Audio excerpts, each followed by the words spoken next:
যাচ্ছে কিন্তু একটু আস্তে আস্তে আসছে। আস্তে আস্তে আসছে। আসসালামু আলাইকুম। ওয়ালাইকুম আসসালাম। আসসালামু আলাইকুম মিস।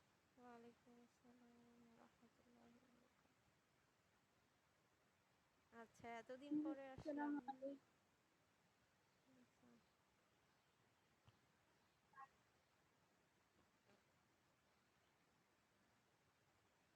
তো সবাই কেমন আছো? যারা হচ্ছে অ্যাড হয়েছে দেখি কয়জন। ঈশা, আনিকা, মনিকা, আফরা, অমি। জি মিস, আলহামদুলিল্লাহ ভালো। সবাই ভালো আছো? বাসায় সবাই কেমন আছে? মিস আলহামদুলিল্লাহ, আপনি কেমন আছেন? আছি আলহামদুলিল্লাহ। মিস আপনি যে বলছিলেন একটা গ্রুপ করবেন, ওটা তো বানাইলেন আচ্ছা, তোমাদের কোনো গ্রুপ করা হয়নি তাই তো, না? না মিস? ওই গ্রুপ না, ওই যে আপনি যে বলছিলেন না আমাদেরকে কোরআন শরীফ পড়া শিখাবেন, হুম। ওইটার কথা বলতে চাই। আচ্ছা, আমার মনেই থাকে না, বা হচ্ছে হ্যাঁ, এটা মনে ছিল না, এটা একদম বলায় মনে পড়ছে। আচ্ছা ঠিক আছে, তাহলে হচ্ছে একটা গ্রুপ তুমি খুলতে পারবা? খুলে সবাইকে অ্যাড করে নিও, যারা যারা পড়বে। সবাইকে অ্যাড করব? সবাইকে না, যারা পড়বে শুধুমাত্র তাদের। ফালতু আলতু ফালতু অ্যাড ওকে। করে লাভ নেই, কোনো লাভ নেই, শুধু জি শুধু মিস, মেজাজ যারা নষ্ট হবে। ইচ্ছুক তাদেরকেই অ্যাড করা ভালো। শুধু নিশ্চুপ না, শুধুমাত্র যারা আগ্রহী হবে পড়ার জন্য তাদেরকেই বাড়তিকে আনবো জি না মিস, সেটাই তো ক্লাসে। বলতেছি, যারা ক্লাসে ইচ্ছুক হ্যাঁ হ্যাঁ তাদেরকে। হ্যাঁ, ক্লাসে আনবো, পড়তে চাইবে না যারা, পরে দেখা যাবে ক্লাসে ডিস্টার্ব হবে। আচ্ছা, জি আহ, জানে না কেউ এই 9 জন ব্যতীত যে আজকে 8 জন ব্যতীত আজকে ক্লাস আছে? সব কি ঘুম মানে হচ্ছে ছুটির মধ্যে কি একদম মিস উঠে পড়ে জানে গেছে? তো, ফার্স্ট ক্লাসে তো মিস অনেকে জানে কিন্তু ক্লাস আগের জয়েন করে ক্লাসে না। 20 জন ছিল। হ্যাঁ, ম্যাডামের ক্লাসে 20 জন ছিল। জি, জি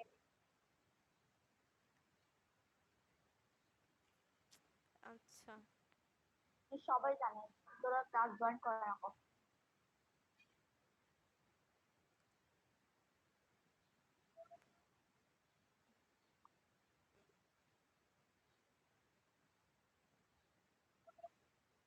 আমাদের এই কোনটা এটা দেখতে দিই।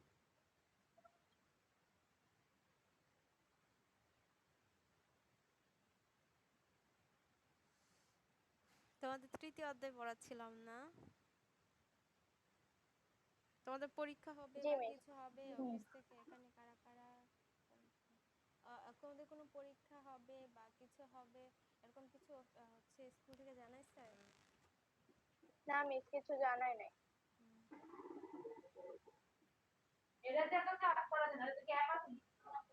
এটা তো ডাউনলোড করা যায় না তো।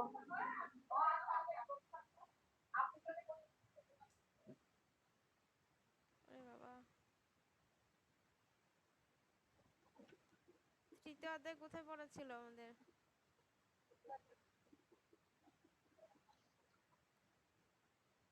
মাদ পড়া দিয়েছিলাম না?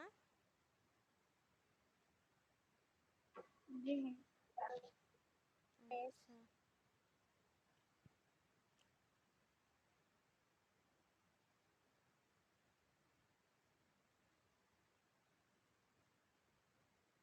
পড়েছো বাসায়? জি মিস।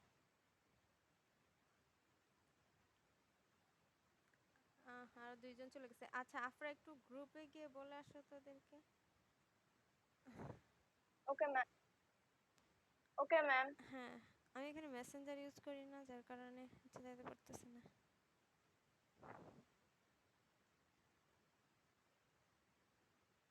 মিস আপনার কথা অত জোরে শোনা যাইতেছে না। আমার কথা জোরে শোনা যাইতেছে না? এখন শোনো আমার কথা? জি মিস। মিস হালকা হালকা এত, মিস শোনা যাইতেছে না আমারটার মধ্যে এত। অন্যরা শোনো? জি মিস, শোনা যাচ্ছে তো। তোমাদের হচ্ছে আনিকা তুই হেডফোন ইউজ কর। হেডফোন ইউজ করে সাউন্ডটা বাড়াইতে পারো, সাউন্ড বাড়াইলে শোনা যাবে। মিস আমরা 2 জন তো হেডফোন তাই। দুইজন দুই কানে লাগা। আচ্ছা, 2 জন বুঝলাম, তোরা হচ্ছে মিডিয়ার ভলিউমটা বাড়াও। বাড়াইছো? আমারটা তো বাড়ানো।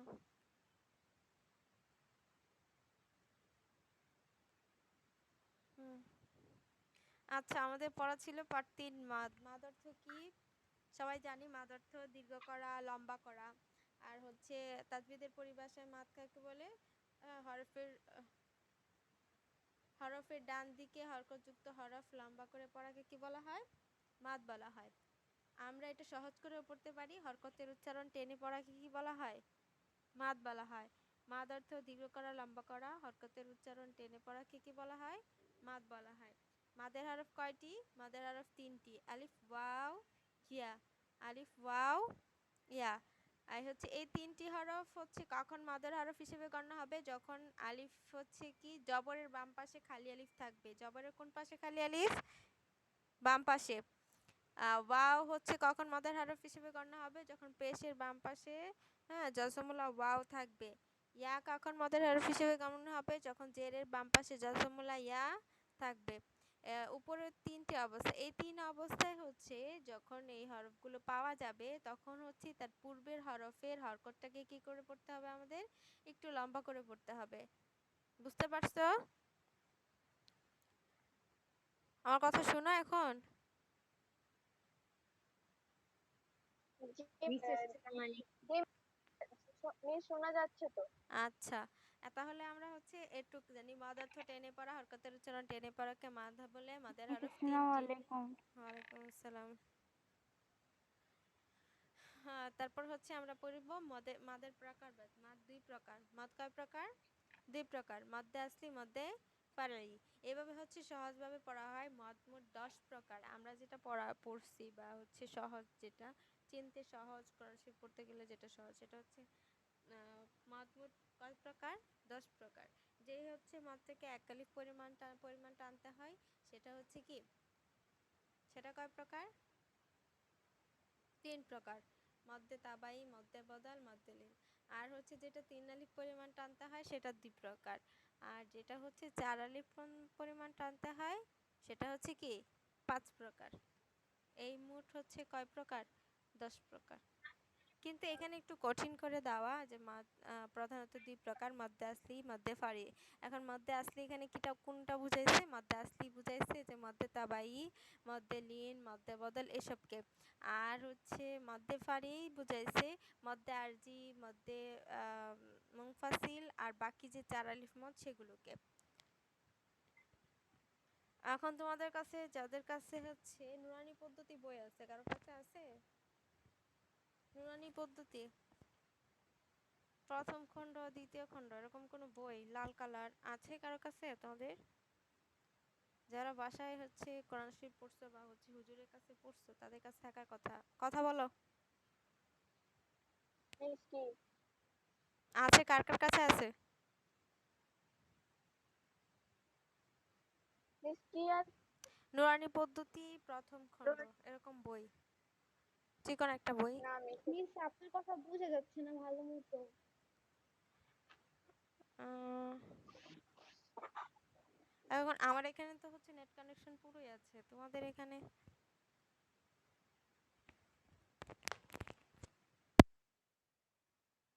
বোঝা যায়?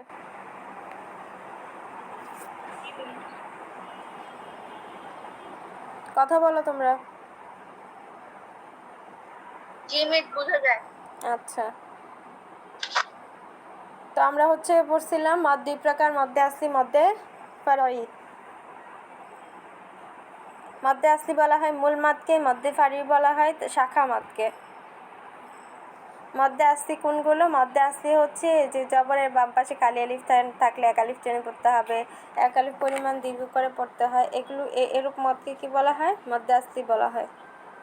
অর্থাৎ মদের হরফের ডানে বা পরে জজম বা হামজা কিংবা তাসদিদ না থাকলে তাকে মদ্দে আসলি বলে। মদ্দে আসলিকে মদ্দে তাবাই বলা হয়। এরূপ মদে এক আলিফ পরিমাণ দীর্ঘ করে পড়তে হয়। তবে আমি সহজ করে বলে দেই, মদ্দে আসলি কয় প্রকার বলতো? 3 ধরনের। মদ্দে আসলি কয় ধরনের? 3 ধরনের। হ্যাঁ, আর মধ্যে ফাড়ি হচ্ছে 5 ধরনের। মধ্যে ফাড়ি কয় ধরনের? 5। মনে থাকবে? এতটুক মনে থাকলে হবে। মধ্যে আসলি হচ্ছে 3 ধরনের, সেগুলো শুধু একালিক পরিমাণে টানতে হয়। আর মধ্যে ফাড়ি হচ্ছে 5 ধরনের না, এটা হবে 7 ধরনের। মধ্যে ফাড়ি কয় ধরনের, কয় প্রকার? 7 প্রকার। কারণ এখানে 3 আলিফ পরিমাণ টানতে হয় 2 ধরনের মধ্যে, আর 4 আলিফ পরিমাণ টানতে হয় বাকি 5 ধরনেরকে শব্দকে। তো হচ্ছে মধ্যে ফাড়ি হচ্ছে 7 আর মধ্যে আসলি কত? 3। এই মোট হচ্ছে 10 প্রকার। এখন বোঝা যাচ্ছে? আচ্ছা, তারপর হচ্ছে আমরা পার্ট 4 পড়ব, ওয়াকফ। 11 জন আসছে মাত্র। আমি হচ্ছে তোমাদের নামে হেড স্যারের কাছে সত্যি অভিযোগ করতে বাধ্য যে তোমরা ক্লাসে থাকো না। বাকি হচ্ছে তোমরা মাফ চাইলেও লাভ নেই। বুঝছো কি বলছি? ভয় থাকলে ক্লাসে ঢুকো, নয় হচ্ছে সামনে হচ্ছে আমি আজকে যাব, আমি একটু পরে হচ্ছে তোমাদের ক্লাসে আমি স্যারের কাছে যাব। এইরকম করলে তো হবে না। পড়া দিলে পড়া শিখো না। তোমাদের যে ক্লাস হচ্ছে, পরীক্ষা তো ঠিকই হবে। যদি হচ্ছে এমন হয় যে স্কুল খুলে দেয়, তো হচ্ছে পরীক্ষা হবে না? জুন জুলাই স্কুল খোলার কথা। দেখো, ওয়াকফ আরবি শব্দ, এর অর্থ বিরতি দেওয়া, থামা, স্থগিত রাখা ইত্যাদি। তাজবিদের পরিভাষায় তিলাওয়াতের মধ্যে প্রয়োজন অনুসারে বিরতি দেওয়াকে কি বলে? ওয়াকফ বলে। অন্য কথায় 2 নিঃশ্বাসের মধ্যবর্তী বিরতির সময়কে ওয়াকফ বলা হয়। 2 নিঃশ্বাসের মধ্যবর্তী বিরতির সময়কে কি বলা হয়? ওয়াকফ বলা হয়। আল কোরআন তেলাওয়াতে ওয়াকফ অত্যন্ত গুরুত্বপূর্ণ, কেননা আমরা বেশি সময় নিঃশ্বাস ধরে রাখতে পারি না। কিছুক্ষণ পর পর আমাদের শ্বাস নিতে হয়। তেলাওয়াতের সময় এক শ্বাসে পুরো তেলাওয়াত করা কি নয়? সম্ভব নয়। এজন্য আয়াতের মধ্যে থামতে হয়। আয়াতের মধ্যে এরূপ বিরতি নেওয়াই কি? ওয়াকফ। তাজবিদ হলো কোরআন শুদ্ধ ও সুন্দর রূপে তেলাওয়াত করার নাম।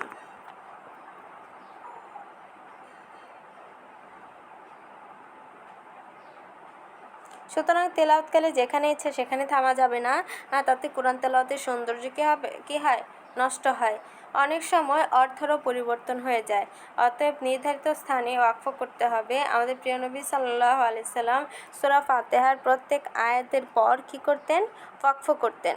ওয়াকফ করলে শেষ হরফের উপর জজম উচ্চারণ করতে হবে। অর্থাৎ শেষ হরফে যে কোনো হরকতই থাকুক না কেন, সেই হরফটাকে সাকিন করে পড়তে হবে, জজম দিয়ে পড়তে হবে। কোনো হরকত উচ্চারণ করে থামা যাবে না। তবে কেউ অপারগ হলে বা শ্বাস রাখতে না পারলে নির্ধারিত স্থানের পূর্বেই ওয়াকফ করতে পারবে। এক্ষেত্রে তিলাওয়াত করার সময় পুনরায় যে শব্দে সে ওয়াকফ করেছে, থেমেছে, সে শব্দ থেকে তেলাওয়াত করতে হবে। যেরকম কেমনে বলবো? আচ্ছা, সামনে হচ্ছে এক সূরায় গিয়ে তোমাদের বুঝিয়ে দিচ্ছি।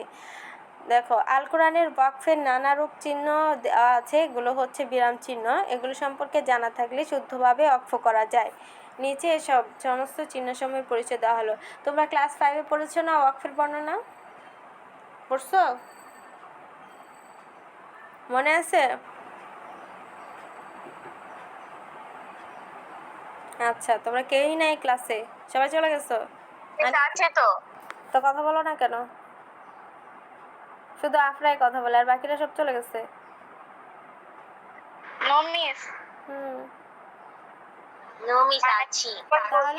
তাহলে আমি একটা কথা বলি, আমি যখন যেই প্রশ্নটা করি তখন চুপ করে বসে থাকো কেন? চুপ করে বসে না থাকে, একটু জবাব দিও। তোমরা হচ্ছে ক্লাস 5-এ ওয়াকফ সম্পর্কে পড়ছো না? জি মিস। মনে আছে কতটুক? মনে নেই? তো এখানে দেখো, এটা হচ্ছে যদি মুখস্থ করে থাকো ভালো থাকে, এগুলো ভালো করে, তাহলে এগুলো দেখলে মনে পড়বে। দেখো, ওয়াকফ একটা গোল চিহ্ন। এই চিহ্নকে বলা হয় ওয়াকফে তাম। এটি বাক্য বা আয়াতের চিহ্ন, অর্থাৎ এই চিহ্ন দ্বারা আয়াত শেষ হওয়া বোঝায়। এই চিহ্ন কি করতে হবে? থামতে হবে। মিম, একে ওয়াকফে লাজিম বলে। এই যে মিম চিহ্নটা, এটা হচ্ছে যেখানে থাকবে সেখানে ওয়াকফ করা আবশ্যক। এতে ওয়াকফ না করলে আয়াতের অর্থ কী হয়ে যেতে পারে? পরিবর্তন হয়ে যেতে পারে, ভিন্ন অর্থ হয়ে যেতে পারে। তো এটি হচ্ছে, দেখো, তারপর তোয়ার মতো যে হচ্ছে চিহ্ন লেখা থাকবে, এটাকে ওয়াকফে মুতলাক বলা হয় বা মুতলাকের চিহ্ন। হ্যাঁ, এরূপ চিহ্নে ওয়াকফ করা কি উত্তম। তারপর দেখো জিম, এটা ওয়াকফে জাইজ এর চিহ্ন। এরূপ চিহ্নিত স্থানে থামা কিংবা না থামা উভয়ই কি আছে, জায়েজ আছে, তবে এখানে ওয়াকফ করা কি ভালো। তারপর দেখো র এর মতো যে চিহ্নটা, এটা ওয়াকফে মুজাওয়াজ বলা হয়, এই চিহ্নে না থামাই ভালো। তারপর সদ এই চিহ্নকে বলা হয় ওয়াকফে মোরাখাস, এখানে না থামা ভালো, তবে অপারক হলে স্থানে থামা যাবে। তারপর হচ্ছে কফ এই চিহ্নে থামা ও না থামা প্রসঙ্গে মতভেদ রয়েছে, তবে এতে না থামাই কি ভালো। তারপর হচ্ছে দেখো কফ আর ফা মিলে যে একটা হচ্ছে চিহ্ন হয়েছে, এটি ওয়াকফে আমর, এতে থামার জন্য নির্দেশ দেওয়া হয়েছে, এখানে থামা উচিত। তারপর লাম আলিফের মতো যে চিহ্নটা, এটা অধিকাংশ জায়গায় পাওয়া যায়, এটি না থামার নির্দেশ, এরূপ স্থানে না থেমে মিলিয়ে পড়তে হবে। তবে হচ্ছে আমাদের অনেকেরই হচ্ছে শ্বাস নিতে কষ্ট হয়, তখন তারা থামতে পারবে, থামার পর আবার পুনরায় মিলিয়ে পড়ে নেবে। তারপর দেখো সদলাম এরূপ চিহ্নিত স্থানে বিরতি দেওয়া বা না দেওয়া উভয় জায়েজ, তবে হচ্ছে থামাটাই কি উত্তম। তারপর হচ্ছে সদলাম ইয়া এরকম হচ্ছে একটা শব্দ থাকলে, মানে হচ্ছে হরকত ছাড়া এরকম থাকলে এই স্থানে মিলিয়ে পড়া উত্তম। তারপর সিন দিয়ে সাক্তা, এই চিহ্নের নাম কি সাক্তা, সিন যেখানে দেওয়া থাকবে এরূপ চিহ্নিত স্থানে শ্বাস ছাড়া যাবে না, পড়া বন্ধ থাকবে, তবে কি হতে থাকবে, শ্বাস জারি থাকবে। পড়া বন্ধ করে কিছুক্ষণ থাকবে, তবে শ্বাস নেওয়া মানে হচ্ছে শ্বাস ছাড়তে পারবে না, তো শ্বাস কি থাকবে, জারি থাকবে। তারপর হচ্ছে কিছুক্ষণ থামার পর সেটা মিলিয়ে পড়বে। তারপর দেখো মিম আইন বা মুআনাকা, এই চিহ্নের নাম মুআনাকা, আয়াতের বা শব্দের ডানে বা বামে অথবা তিনটা বিন্দু অথবা মা চিহ্ন থাকে, এই অবস্থায় তিলাওয়াতকালে স্থানে থামতে হয়, অপর স্থানে মিলিয়ে পড়তে হয়।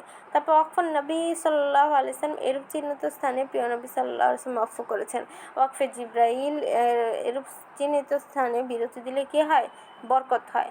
তারপর দেখো ওয়াকফে গুফরান, এটা হচ্ছে গাইন লেখা থাকে সম্ভবত, বা হচ্ছে উপরে হ্যাঁ ওই হচ্ছে ওই স্থানে অক্ফ করলে, থামলে কি হয়ে যায়, কি করা যায়, গুনাহ ক্ষমা হওয়ার আশা করা যায়। এই হচ্ছে ওয়াকফ। এখানে কয়টা ওয়াকফ দেখো তো, 1 2 3 4 5 6 7, আমি তো গুনতে পারতেছি না, 2 4 6 8 10 12 14 16, এখানে কয় ধরনের ওয়াকফের কথা আলোচনা করা হয়েছে?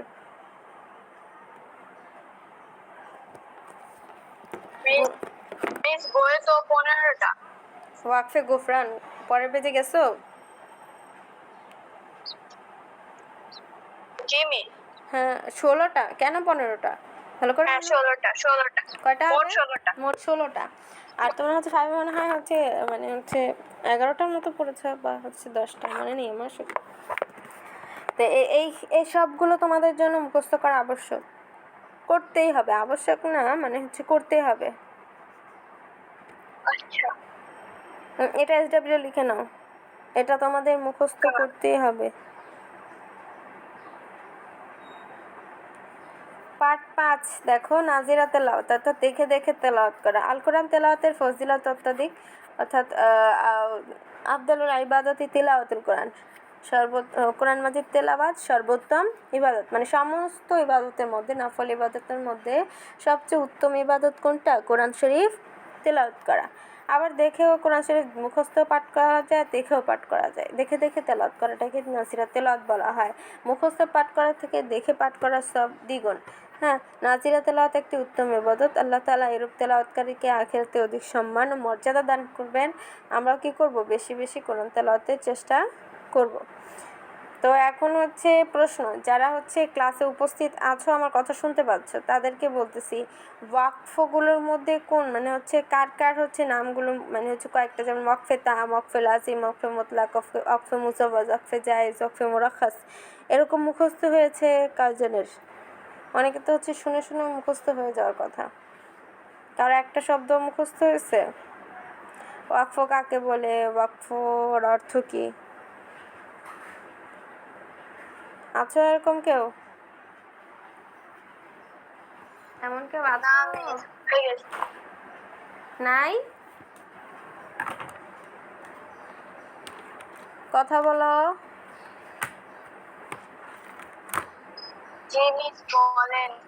আপনার একটা হয়েছে দুইটা কয়টা? মনে আছে। মনে আছে? জি আমি এতক্ষণ কথা বলতে বলতে কিন্তু আরো একটা দুইটা আয়ত্ত করে নেওয়ার কথা ছিল। মিস শিখলে তো মনে থাকবে। শিখে ফেলো, যে যারা হচ্ছে এখন হ্যাঁ আমি আর হচ্ছে মিস একটা কথা, হ্যাঁ বলো। আপনি যে ক্লাসটা নেবেন বলছেন না কোরআন শরীফ নিয়ে, হ্যাঁ এটা কি আমাদের ক্লাসের পরে অন্য কোনো সময় নেবেন? হ্যাঁ, অন্য সময় নিতে হবে, কারণ তোমাদের হচ্ছে যারা হচ্ছে ইচ্ছুক থাকবে, তারাই জি হচ্ছে তখন হচ্ছে তারাই পারবে ক্লাসটা করতে, তাই না? জি তো তারা তো হচ্ছে গিয়ে ক্লাস এখন হচ্ছে ইচ্ছুকরা, এরা হচ্ছে তোমাদের ক্লাসে হতে পারে, আমি অন্যান্য ক্লাসে বলবো, সবাই মিলে হচ্ছে তোমাদের ক্লাসটা এটা হবে যেমন হচ্ছে মনে করো 12:40 শেষ হইলো, তো হচ্ছে 12:40 পর, মানে হচ্ছে স্কুলের ক্লাসগুলো করার পর হচ্ছে যে কোনো সময়। আচ্ছা। তো মিস আমি যখন আমরা কি মেসেঞ্জারে গ্রুপটা বানাবো নাকি অন্য কোনো ইয়াতে? মেসেঞ্জারে বানাও আগে, আগে হচ্ছে আমরা ওকে হচ্ছে হয়ে নেই, হ্যাঁ সবার মধ্যে কথাবার্তা বলে সবাই ঠিক হয়ে নেই, ওকে মিস। যাতে হচ্ছে একটা তারপর ওখানে জানাই হ্যাঁ হ্যাঁ তারপর হচ্ছে একটা ব্যাচ হয়ে যায়, যে ওদের পড়াইলে পরবর্তীতে হচ্ছে এরাই ভালো করে পড়তে পারে, এবং দেখা যাচ্ছে ওরাই নিজেরা আরো কাউকে শিখাতে পারে, এরকম করে হচ্ছে একটা ব্যাচ করতে চাচ্ছি। আচ্ছা, নাইলা সুলাইমান আছেন?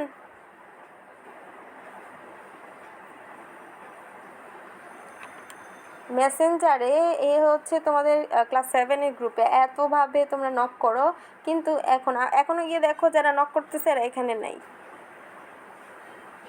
পড়ার খবর নাই, সে তারা ফোন নিয়ে এটা ওটা করো।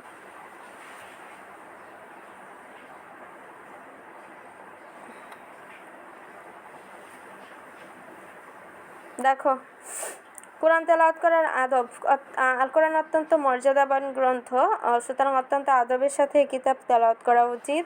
আল কোরআন তেলাওয়াতের কয়েকটি আদব নিচে দেওয়া হলো। কী করতে হবে? পূর্ণরূপে অজু করে পাক পবিত্র জায়গায় বসা, পবিত্র কোরআনকে উঁচু কোনো কিছুর উপর রাখা, মনোযোগ সহকারে তেলাওয়াত করা, কোনোরূপ কথাবার্তা হাসি ঠাট্টা না করা, ধীরে ধীরে তাজবিদের সাথে তেলাওয়াত করা, আল্লাহ তাআলার সন্তুষ্টি লাভের জন্য কী করা? তেলাওয়াত করা। 5টা হচ্ছে আদব দেওয়া আছে এখানে। এই হচ্ছে নাচিরাত তেলাওয়াত করার। তো হচ্ছে যদি স্কুল খোলা থাকতো তাহলে হচ্ছে আমি যে সূরা বাকারার হচ্ছে 5ম রুকু থেকে 8ম রুকু পর্যন্ত তোমাদের হচ্ছে নাচিরাত তেলাওয়াত করার হচ্ছে ক্লাসে করানো হতো, এটা নিয়ম ছিল। কিন্তু যারা এখন আমি হচ্ছে পড়া দেই, যেমন আফরা কোরআন শরীফ পড়তে পারো, যারা কোরআন শরীফ পড়তে পারো তাদের জন্য হচ্ছে এটাও একটা SW, সূরা বাকারা 5ম রুকু থেকে 8ম রুকু পর্যন্ত বাসায় না দেখে দেখে পড়বে। আগাম ক্লাসে জিজ্ঞেস করবো কে কে পড়ছো। দেখে দেখে পড়বো। হ্যাঁ, বাসায় পড়বা। আচ্ছা ঠিক আছে। এরপরে হচ্ছে আমাদের শুরু হচ্ছে কি অর্ধ এবং হচ্ছে পটভূমি সহ। পটভূমি হচ্ছে সূরা নাজিলের কারণ সহ কোরআনের কয়েকটি সূরা। প্রথম সূরা হচ্ছে সূরা আদিয়াত। তোমাদের হচ্ছে 6-এ মনে হয় সূরা হুমাজা পর্যন্ত পড়ানো হয়েছে, তাই না? জি মিস। হ্যাঁ, তো এখানে হচ্ছে ক্লাস 7-এ হচ্ছে গিয়ে সূরা আদিয়াত থেকে শুরু হবে। কোন সূরা থেকে? আদিয়াত। হ্যাঁ, সূরা আল আদিয়াত হচ্ছে পবিত্র কোরআনের 100তম সূরা। কততম সূরা? 100তম। এই সূরা কোথায় অবতীর্ণ হয়েছে? মক্কায়। এই জন্য এই সূরাকে মাক্কি সূরা বলা হয়। সূরা আদিয়াত মাক্কি সূরা, কারণ এই সূরা মক্কায় অবতীর্ণ হয়েছে। এই সূরার প্রথম শব্দ হচ্ছে আল আদিয়াত, আর এই শব্দ থেকে এই সূরার নামকরণ করা হয়েছে কি? সূরা আদিয়াত। এই সূরায় আয়াত সংখ্যা সর্বমোট 11টি। তৎকালীন আরবে যখন এক ভয়ঙ্কর অরাজকতা ও অস্থিতিশীলতা বিরাজমান ছিল, হ্যাঁ, আরবের গোত্রসমূহ পরস্পর রক্তপাত এবং হচ্ছে মারামারি, লুণ্ঠন, হচ্ছে ছিনতাই ইত্যাদিতে নিয়োজিত ছিল। কোনো গোত্র নিরাপদে ছিল না। এই প্রেক্ষাপটে এইসব কারণেই হচ্ছে এই সূরাটি অবতীর্ণ হয়, একথা স্মরণ করিয়ে দেওয়ার জন্য যে ধন সম্পদের লোভে অন্যায় অসৎকর্ম করলে আখিরাতে কি করতে হবে? জবাবদিহি করতে হবে। এই সূরা নাজিলের কারণ বুঝছো তো? বুঝেছ কিসের জন্য এই সূরা নাজিল হয়েছে? আচ্ছা, তো দেখো এখন আমরা শব্দার্থ পড়ব। ওয়াও অর্থ শপথ। ওয়াও অর্থ কি? শপথ। হ্যাঁ, আল আদিয়া দাবমান অশ্বারাজি, যে অশ্বারাজি হচ্ছে ঊর্ধ্বশ্বাসে ছুটে চলে, এরকম হচ্ছে যুদ্ধের জন্য যে ঘোড়াগুলো যেভাবে ছুটে যায় সেরকম ঘোড়াগুলোকে কি বলা হয়? আদিয়াত বলা হয়। আদিয়াত অর্থ ধাবমান অশ্বরাজি। দাবহা ঊর্ধ্বশ্বাসে। ফালমুরিয়াত অর্থ অগ্নিস্ফুলিঙ্গ বিচ্ছুরণকারী। অগ্নিস্ফুলিঙ্গ তো বুঝো নাকি? আগুনের ছিটা বুঝো? কথা বলো, না বুঝলে প্রশ্ন করো যে মিস বুঝতেছি না, বলেন।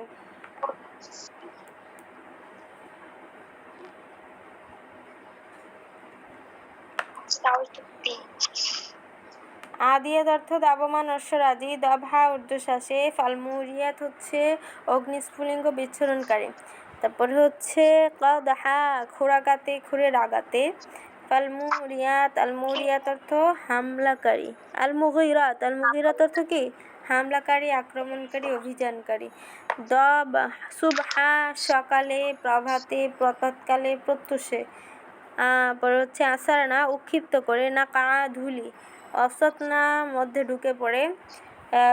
কানুদ অর্থ অকৃতজ্ঞ। শাহিদ অর্থ সাক্ষী, অবহিত। হুব্বি ভালোবাসা, আসক্তি।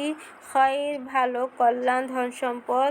সাদিদ কঠোর, কঠিন, প্রবল। হ্যাঁ, সিরা হচ্ছে উঠানো হবে, উত্থিত হবে।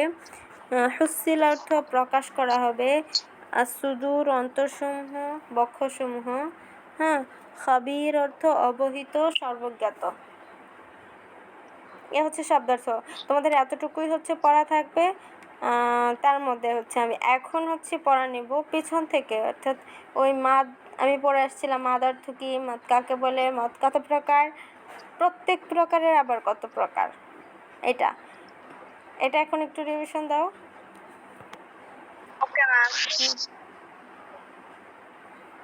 তোমাদের তো হচ্ছে অনেকগুলো পড়া, যেটা হচ্ছে মাদ অর্থ কি এটা, তারপরে হচ্ছে ওয়াকফ অর্থ কি, ওয়াকফ কাকে বলে, ওয়াকফ কতটি, বিস্তারিত হচ্ছে শিখা, এটা হচ্ছে তোমাদের এরপর হচ্ছে নাজিরা তেলাওয়াত হচ্ছে গিয়ে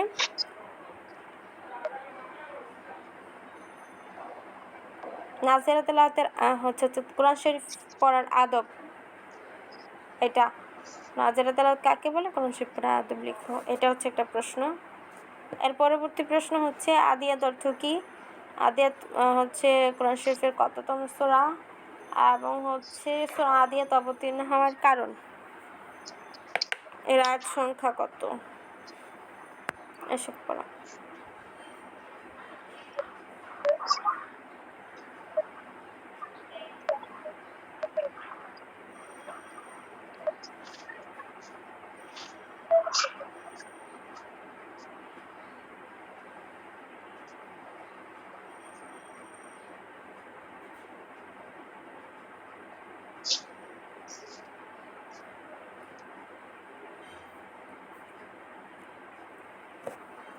পড়া হয়েছে কার কার?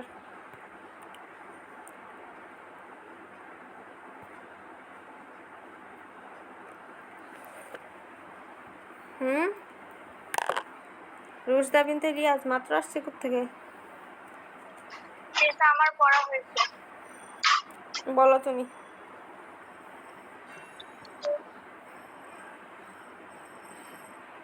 পড়া বলো। মিস কি পড়া বলবো? মাদ অর্থ কি? কোশ্চেন। মাদ অর্থ কি? হ্যাঁ, জি। মাদ কাকে বলে, তারপর মাদ কত প্রকার। মাদ শব্দের মাদ অর্থ হলো দীর্ঘ করা বা লম্বা করা। তাজবিদের পরিভাষায় মাদের হরফের ডান দিকে হরকতযুক্ত হরফ লম্বা করে পড়াকে মাদ বলা হয়। যে জবর না সরি সরি মাদের হরফ মোট 3টি, যথা আলিফ, ওয়াও, ইয়া। হুম তারপর কিভাবে পড়তে হয় সেটা বলবো। হ্যাঁ, এই 3টা হরফ হরফ কখন মাদের হরফ হিসেবে বিবেচিত হবে? জবরের বাম পাশে খালি আলিফ থাকলে তখন এটাকে এক আলিফ টেনে পড়তে হয়। জজমের বাম পাশে ওয়াও থাকলে কিসের না বাম না না না পাশে? না সরি সরি সরি আলিফের মানে জবরের বাম পাশে খালি আলিফ থাকলে এক আলিফ টেনে পড়তে হয়। তারপর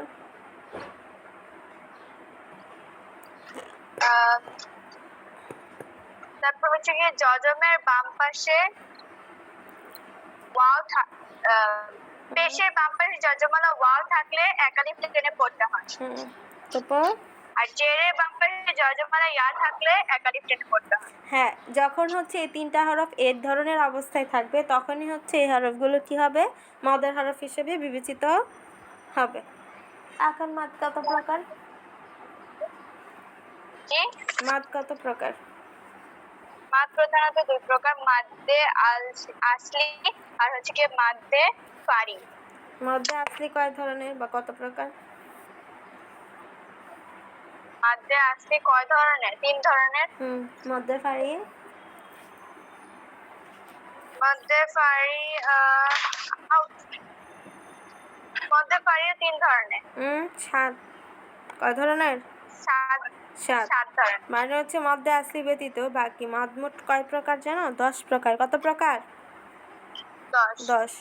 ওই 10টি হচ্ছে 10টির মধ্যে 3টি তো হচ্ছে মধ্যে আসলি, বাকি 7টির মধ্যে ফারে। আচ্ছা, আফরা ব্যতীত আনিকা, মনিকা, হানি মিস বলেন। আপনার পড়া হয়নি?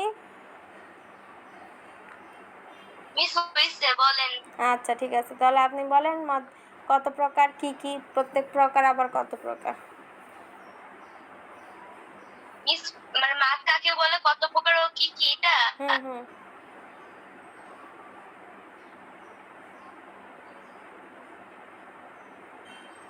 তাজবিদের পরিভাষায় মাদের হরফের ডান দিকের হরযুক্ত হরফ লম্বা করে পড়াকে মাদ বলা হয়। মাদ 2 প্রকার, যথা মাদে আসলি, মাদে ফারাই। মিস আপনি কিন্তু বলছেন কত প্রকার। মধ্যে আসলি আবার কত প্রকার, মধ্যে ফারি আবার কত প্রকার? মাদে আসলি 3 প্রকার, মাদে ফারি 7 প্রকার। আচ্ছা, এটা কি আনিকা বলছো না মনিকা? মিস মনিকা। আনিকা পড়া বলো। আচ্ছা আনিকা। জি মিস। হ্যাঁ, তুমি বলো হচ্ছে মাদ অর্থ কি, মাদ কাকে বলে? জি মিস। মাদ অর্থ কি, মাদ কাকে বলে? মাদের হরফ কয়টি, কি কি? মাদ শব্দের অর্থ দীর্ঘ করা, লম্বা করা। তাজবিদের পরিভাষায় মাদের হরফের ডান দিকের হরকতযুক্ত হরফ লম্বা করে পড়াকে মাদ বলা হয়। তারপর মাদের হরফ কয়টি? মিস 3টি। কি কি? আলিফ, ওয়াও, ইয়া। কখন এই হরফগুলো মাদের হরফ হিসেবে বিবেচিত হবে? এরকম করে শুধু বলে দিলেই তার হবে না, তাই না? এই হরফগুলো নিয়ম অনুযায়ী, জায়গা অনুযায়ী বসলেই তা হচ্ছে মাদের হরফ হিসেবে গণ্য হবে। তাহলে ওই নিয়মগুলো কি বা কোন অবস্থায় থাকলে হরফগুলো মাদের হরফ হলে হবে? আলিফের পূর্বের হরফ জবর থাকলে 1 আলিফ পরিমাণ টেনে পড়তে হবে। ওয়াও এর উপর জজম এবং তার ডান পাশে হরফে পেশ থাকলে 1 আলিফ পরিমাণ টেনে পড়তে হবে। ইয়া এর উপর জজম এবং এর ডান পাশে অক্ষরে জের থাকলে 1 আলিফ পরিমাণ টেনে পড়তে হবে। আচ্ছা,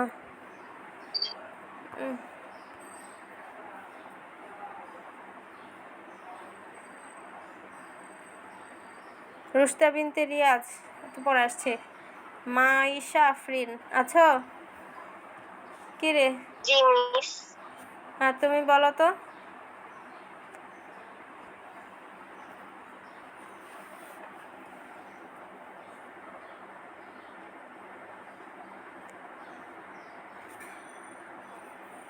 তুমি পারবা পড়া? না মিস। পারবাটা কি বলো তো? বলো আমারে। মিস আমি এটা পারবো, আমার এটা করো। এতক্ষণ এরা পড়া বলে, এর মধ্যে তো মানুষ একটুক শিখে নেয় মাদ অর্থ কি, মাদ কাকে বলে, কত প্রকার। হ্যাঁ, এগুলো তো ওরা বলতেছে, এই বলার মাঝে তো শেখা হয়ে যাওয়ার কথা। তোমাদের নিয়ে আমি কী করবো? তোমার সামনে থাকলে আমার মন চাইতেছে ধরে ম্যাট দিয়ে সবগুলোকে। আছে এখানে 9 জনই, ফাজিলগুলো একটাও ক্লাসে আসে না, ক্লাস নিতে ইচ্ছে করে না। এই যে এটার মেয়েগুলো ক্লাসে আসে কি সুন্দর, 9-এর মেয়েগুলো খুব ভালো লাগে। 10 আর হচ্ছে 7 এরা তো হচ্ছে মানে আসমানে চড়ছে, আমাদের ক্লাসে আসে মিস না। আমরা আসলে আমাদের জন্য তো ক্লাস নিতে হবে। বুঝি না তো। বললাম যে আমরা তো আসি, আমাদের জন্য ক্লাস নেবেন আপনি। একজনের হ্যাঁ, ওদের জন্য দোয়া থাকবে, যেগুলো হচ্ছে ক্লাসে উপস্থিত থাকে এরা এক্সট্রা দোয়া পাবে, অনেক বড় হোক এরা সবসময় মন থেকে দোয়া আসবে। যেগুলো আসে না এদের জন্য বিরক্ত লাগে অনেক। আমরা কষ্ট করে ক্লাস নিচ্ছি, আমরা পরিশ্রম করতেছি, তাহলে ওরা বাসায় বসে বসে ক্লাসে উপস্থিত থাকবে, এটাও পারবে না ওরা। পারবেটা কি? হ্যাঁ, আল্লাহই জানে ওরা কি করে সারাদিন বাসায়। না না হচ্ছে স্কুলে অভিযোগ যায় হচ্ছে একজন টিচার হচ্ছে ক্লাস না নিতে পারলো না বা হচ্ছে ইনফর্ম করলো না, আর ঠিকই হচ্ছে ফোনটা নিয়ে গেম খেলতে থাকে। কিন্তু আমরা তো হচ্ছে ক্লাস যখন নিই তখনও তোমরা উপস্থিত থাকো না, না নিলেও তো উপস্থিত আরও থাকো না। এই জন্যই হচ্ছে আমার মেজাজ চারো নষ্ট হয়ে গেলো। আচ্ছা, তোমাদের পড়া কী কী থাকবে সেটা জানো তো? মনে আছে কি কি? মিস হ্যাঁ, মাদ অর্থ কি, মাদ কত প্রকার, মাদ কাকে বলে, হ্যাঁ ওই প্রত্যেক প্রকারের প্রকার। তারপর হচ্ছে ওয়াকফ অর্থ কি, দেখো আমি প্রশ্নগুলো বলতেছি। ওয়াকফ অর্থ কি, ওয়াকফ কাকে বলে, এবং হচ্ছে ওয়াকফ কয় ধরনের হতে পারে, টোটালি মুখস্থ করা লাগবে। হ্যাঁ, না করলে হচ্ছে ভুলে যাবা। এগুলো হচ্ছে কোরআন শরীফ পড়তে গেলেই তোমাদের লাগবে। এরপর হচ্ছে নাজিরা তেলাওয়াত কাকে বলে এবং হচ্ছে কোরআন তেলাওয়াতের আদব। যারা কোরআন শরীফ পড়তে পারবা তাদের জন্য হচ্ছে এখানে নিচে যে হচ্ছে তোমাদের দলীয় কাজ বা শ্রেণীর কাজ সেটা করবা। এরপরে হচ্ছে পার্ট 6 আমরা দিয়েছি আদিয়াত, সূরা আদিয়াতের শব্দার্থ। হ্যাঁ, ওই শুরু থেকে, অর্থাৎ আদিয়াতকে আদিয়াত বলে নামকরণ করার কারণ, কততম সূরা, কোথায় অবতীর্ণ হয়েছে এবং সূরা আদিয়াত কেন অবতীর্ণ হয়েছে, এইটা সহ শব্দার্থ পড়া দিয়েছি। তো যারা হচ্ছে কোরআন শরীফ পড়তে জানো তারা তো অবশ্যই শব্দগুলো পড়তে পারবা, আর যারা জানো না তাদের জন্য আমি আবারও বলছি, দেখো। ওয়া অর্থ শপথ, আল আদিয়াত দাভমান অশ্বরাজি, দবহা ঊর্ধ্বশ্বাসে, ফালমুরিয়াত অগ্নিস্ফুলিঙ্গ বিচ্ছুরণকারী, কদহা খুরাগাতে, আল মুগিরাত হামলাকারী, সুবহা সকালে, আসারনা উৎক্ষিপ্ত করে মানে হচ্ছে নিক্ষিপ্ত, একদম উঠিয়ে ফেলান। ওয়াসাত না মধ্যে ঢুকে পড়ে, নাকা ধুলি, কানুদ অকৃতজ্ঞ, শাহিদ সাক্ষী, হব্বি ভালোবাসা আসক্তি, খয়ের ভালো কল্যাণ ধন সম্পদ, সাদিদ কঠিন, হ্যাঁ, বসিরা উত্থিত হবে উঠানো হবে, হুসিলা প্রকাশ করা হবে, হ্যাঁ, আর সুদূর অন্তঃসমূহ, হ্যাঁ, খবির অবহিত সর্বজ্ঞাত। তো হচ্ছে তোমাদেরকে আমি লাস্ট একটা কথা বলি, যে এখানে তোমরা হচ্ছে যদি ক্লাসে উপস্থিত থাকো কিছু না কিছু হলেও হচ্ছে তোমাদের মাথায় ঢুকবে। হ্যাঁ, পরীক্ষার মধ্যেও পারবে এবং হচ্ছে যে কোনো পড়ার সময় বা কারোর সাথে কেউ এই বিষয়ে আলোচনা করতেছে ঠিকই তোমার মনে পড়বে যদি তুমি মনোযোগ দিয়ে পড়াটা শোনো।